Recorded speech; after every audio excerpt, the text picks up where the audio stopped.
Alright, y'all, so Mini Super Saiyan 4 Goku is still a few days away, but I wanted to talk about something that the community has been bringing up the past day or so, and that is whether it's worth summoning for Mini Super Saiyan 4 Goku.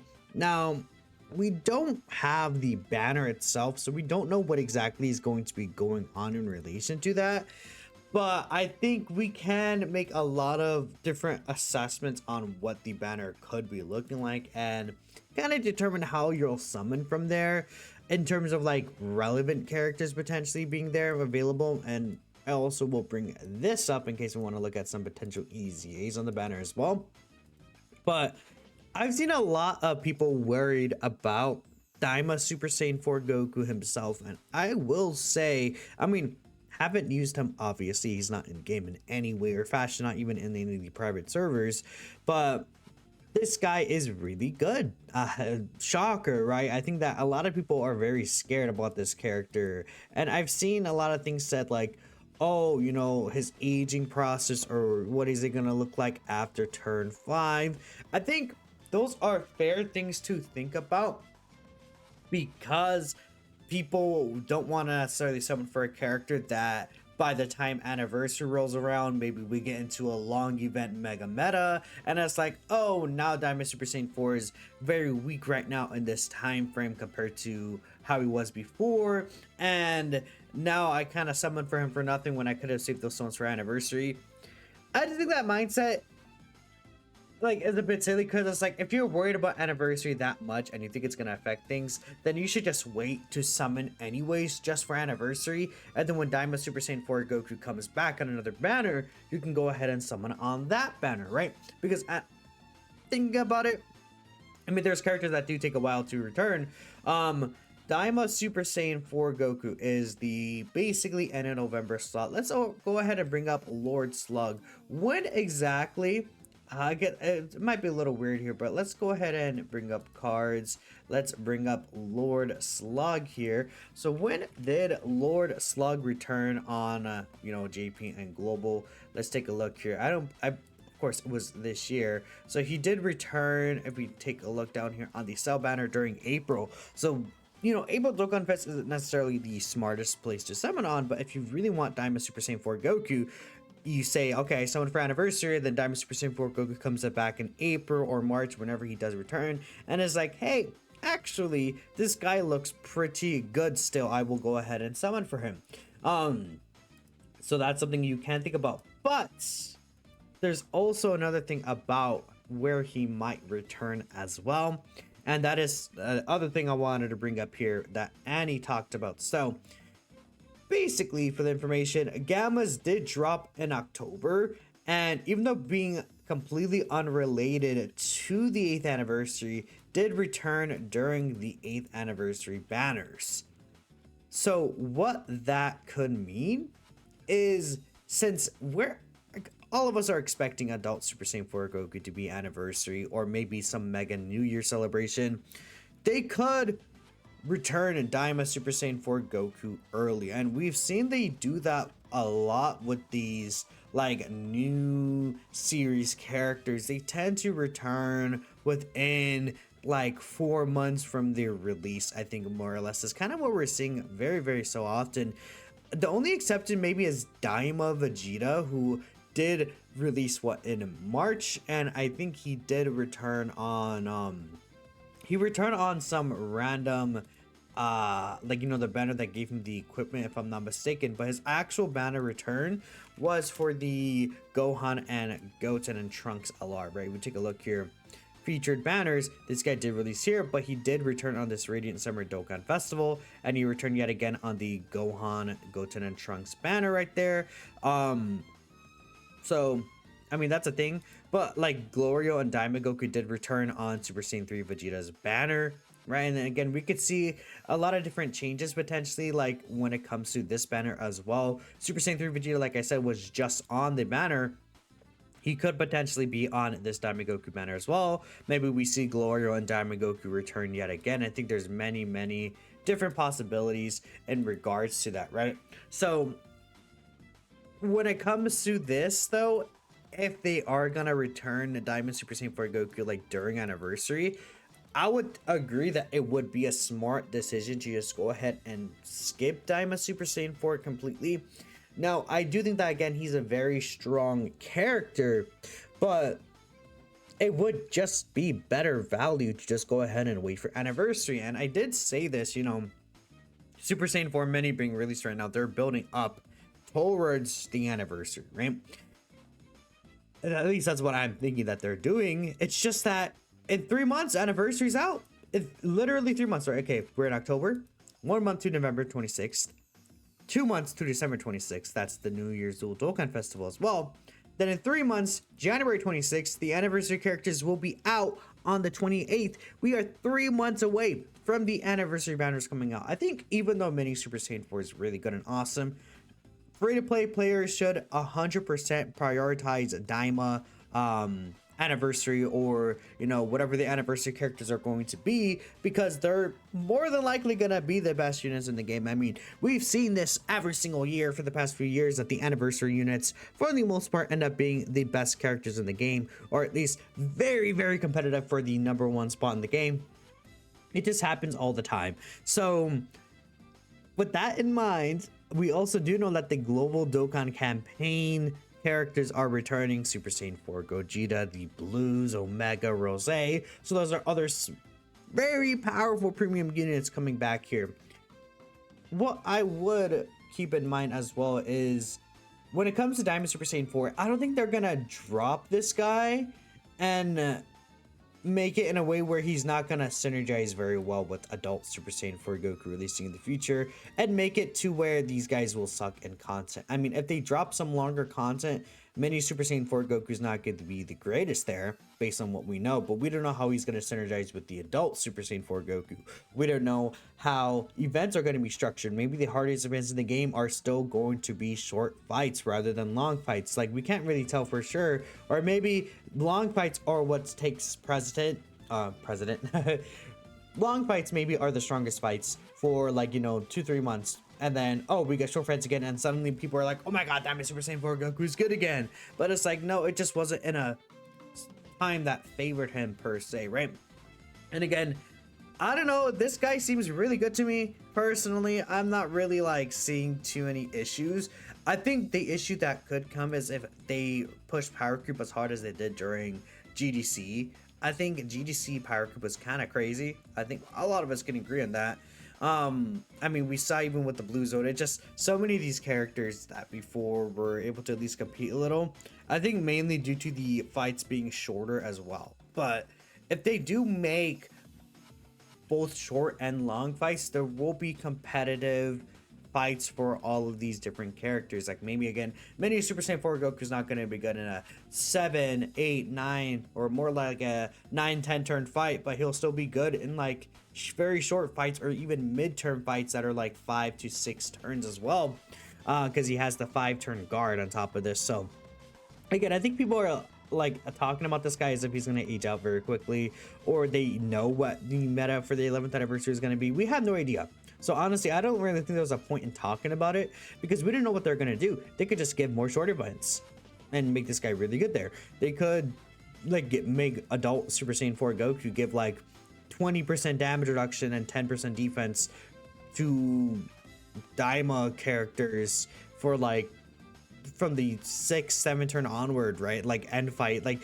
they could do whatever they want. They really could. But maybe like adult Super Saiyan 4 Goku is like Vegeta Trunks effect, where he gives stacking to every other character and he gives damage reduction support, and suddenly this guy is able to hold his own in long fights. Many things could happen. Who knows? I just think that kind of really hyper focusing on that, especially if you're not gonna summon on this banner, is a bit silly. Now again, I would say it's a smarter move to go ahead and skip here, but let's go ahead and see what people are thinking. So it looks like out of 373 votes, which I did make this poll 2 hours ago, a lot of people are going to summon for Mini Super Saiyan 4 Goku. I really want to see what people's thoughts are. Rainbow tickets and a dream. There will be rainbow tickets. The third multi will be guaranteed featured SSR. I think it's not a turbo idea to put 150 stones there if you do have them. You know, if you have like 800 stones and you want to put like 3 multis onto there, I think that's fair because you have a very solid shot at getting the G guaranteed future SSR and Daima Goku. Other than that though, I like if you have like 200 stones, I think you should just start saving for anniversary still from here. That's my personal opinion though.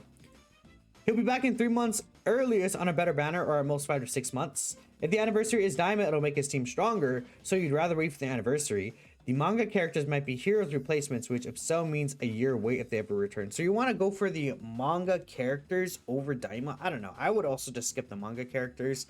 We don't know what they're going to do yet, or at the very least, you know, maybe we could wait for the stream on the 28th, or I think it's an actual video. But we could just wait for that to really see. The manga characters, in my opinion, like the hero characters, they're going to be more collection based. I could see them be like the heroes banners where it's guaranteed featured SSR, but who knows.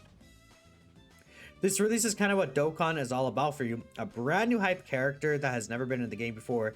That would be like not summoning for Blue Gogeta and Super Broly when they release. And I think that's very fair. There's a brand new Diamond Super Saiyan 4 Goku, and I think he's really good right now, honestly. So if you summon for him, I see where it's coming from. I just, like, I can't tell people, like, not to summon, but I will say the smarter move is to wait for anniversary if you want to be patient. But this is what people have been waiting for all year. I'm sure people have been saving for anniversary and Daima already as well.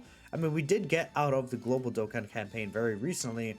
There are some people who were summoning on Baby, but I think for a lot of people, like, if you're waiting for these Daima characters and you really wanted these Daima characters, likely would have skipped the past 2 months, right, since Global Dokkan campaign for the most part. And you would have a decent amount of stones right now. So, I mean, who knows? You will be saving till next big celebration after the anniversary. Seems like those banners will have the most value compared to the Annie banners. Yeah, I mean, the next big celebration after the anniversary. You mean basically Golden Week is what I'm thinking, or do you mean Global Dokkan campaign? Probably. The thing, players, especially global ones, got to realize the anniversary is right around the corner. Yeah, I mean, for global players, this would usually be very free because, I mean,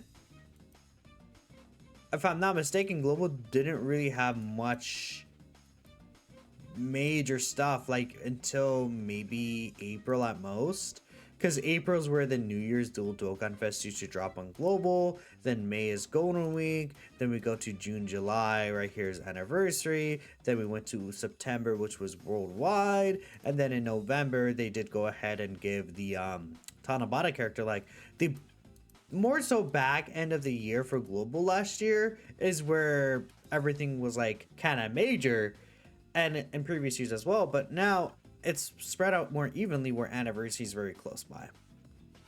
You need to skip for Annie, hoping to drop a tickets and then he comes back for anniversary like Gamma's. Again, could very well happen. Been waiting for Daima. If it was adult, you would, but Mini doesn't do it for you. You know how long you... Yeah, this is what I'm talking about. Like, if you have been a Daima head and you've been waiting for these Daima characters, you would likely have a lot of stones saved up. I mean, probably didn't even summon for a lot of the Global Dokkan campaign characters. Or, you know, you could have got the Global Dokkan campaign characters for free with the tickets as well, right? So, this is exactly what I'm saying right here. Your rotation or so, you were expecting to drop him, so you summon for Baby. Yeah, that's unfortunate. That's where, like, you know, maybe if you're a global player and, like, we're used to the global war site, but even with something like this, I think, you know, at this point, you just gotta, I would just say, take your loss, don't summon for Daima right now, use your tickets, hope you get him, but if you don't get him, save your stones for anniversary, and then he could potentially return for anniversary, or even if he doesn't, you could potentially manage your stones properly to have some saved stones set aside for when he returns on another banner, or maybe you could use red coins. Many different possibilities there. You'll be there no matter what. You're not summoning anything to anniversary. Yeah, see, a lot of people were saying anniversary summoning.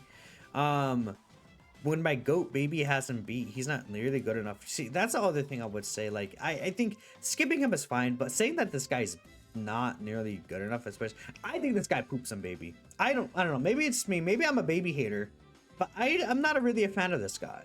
Like, hey, he has a decent leader skill for sure, but I just, like, you know, use this guy in Omega's team and he can cook though. Like, I'm not like, I guess I think this guy's fine. I just think he does nothing for you on his first turn. And then his second turn is when he could start doing really decent things. But I also really hate that this damage reduction is behind a full Chrono Body and Mind rotation. And it's like, being fair, Chrono Body and Mind is not a terrible team now. It's actually pretty good overall, I would say. We got LR Rose Zamasu, AJ Rose can be pretty decent here. But keep in mind that AJ Rose does not have the full leader skill. We take a look for Chrono Body Mind Super Baby 1. He's not on Final Trump card, right? Unlike the Fusion Zamasu card, who was on Final Trump card. So that's unfortunate for him. But you know, Gohan and Goten are pretty good LR. I would say the free-to-play baby characters are pretty good. Majin Vegeta, you could definitely slide in there. Like, it is a pretty decent setup right now. I just think that Goku, I mean, Goku leads Pure Saiyans and Demonic Power Man. That team is strong as fuck. It's a crazy team. And he is supporting Demonic Power Dragon Ball Seekers as well here. So if you do use those like DB Seekers characters, they will get a huge buff. But most importantly, he is buffing himself. Both Diamond Gokus will be buffing each other with the 2-turn support. So I don't know. I'm a fan of what this guy is doing. I think he looks very strong to me. But again, you know, skipping him, I think could make sense. Now, this kid Goku, I also do expect to return. He is on the full leader skill. He's a Dragon Ball Seekers character.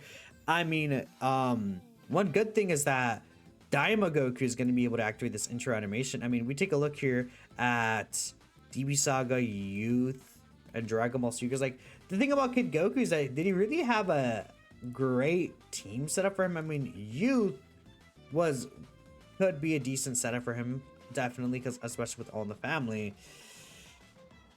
Yeah, I mean, he wasn't. I haven't really used him on the youth team. Kid Goku, unfortunately, the thing about this guy is he really wants long fights. This is a long fight character, but short fights are hurting him right now. And I just think turn 1 he could be caught very easily. That's the only unfortunate thing with this guy. So that's a thing, right? But I mean, that's pretty much it. And he wouldn't link well with this new guy anyways. But I do think that he's going to return on this banner just because he has yet to return. And I think it just makes sense for him to be back here. In terms of other characters, again, we could see Glorio. We could see Diamond Super Saiyan 3 Vegeta, Super Saiyan Goku. But Glorio and Super Saiyan Goku were both on the Tanabata, you know, Transcendent Dokkan campaign banner. So with that in mind, I don't know if they will really return so soon. Again, it's Daima stuff, so they could definitely make an exception, but who knows? And the rest of the banner, I can't really predict. I think this kid Gohan could potentially EZA. He is not on Dragon Ball Seekers, I believe, but he is on Demonic Power as well. And I believe he also, of course, does on Bottom Parent and Child. I think this kid Gohan will get an Extreme Z Awakening. Maybe this kid Gohan could be really useful for the Ejo Kid Goku. We could see that, right? But besides that, I don't know who else would EZA here. Besides like the Limit Breaker Heroes characters, but I think that's going to be in part 2. And even then, it's like they're not on DB Seekers or Demonic Power. I do think they'll EZA, and it's like we could still run the Grade A Power team, but that's going to be a separate team. I think Kid Gohan EZAing just makes so much sense to me. Maybe they add Demonic Power to have the Assembly Events category restriction. That would be really cool, but imagine like this guy and Glory on the team together. Like that could be really nasty. Like tons of support with this guy. Like everyone's just supporting each other and their just numbers are mega juiced. So we'll see, but I appreciate y'all for watching. Let me know what you guys are thinking, if you're going to summon for him or not. And I'll catch you guys next time. Peace out.